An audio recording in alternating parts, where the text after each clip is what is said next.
Më falni, ky është burri im. Më vjen keq, vërtet, kur do ta kisha menduar. Çfarë vajze e trembur, të ketë një burr kaq të bashën.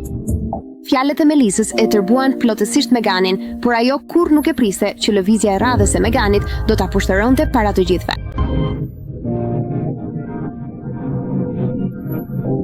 Gjeku nuk mund t'intante syt nga trupi arkuar i Melisës.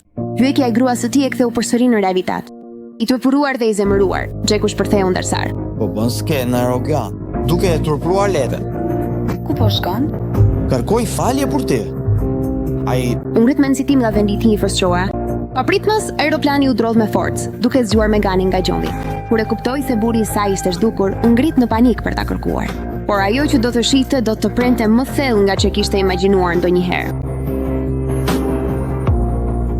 Çfarë po shikon Ali? Mbyll nga perda. Megan i mbajti lotët dhe u largua, pa e ditur kur se së shpejti do të pendoheshin për gjithçka. Melisa, çfarë mund tham? A dashur yt është vetëm pak sekonda larg bërjes nën kryedhar të kompanisë sime. Ndërsa ndëronte me sy hapur për të ardhmen e saj me Gjekun, gruaja e CEO-s ju afrua. Të dy ngrinën në vel. Ju e njihni njëri tjetrin? Oh, Jo.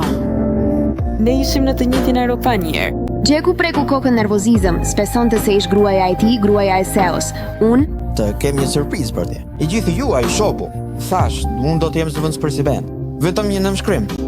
Gjeku shikoi poshtë biletën e avionit në dorë. Pastaj fjalët e tjera të CEO-s e thyen plotësisht. Ty, E larguan tëme.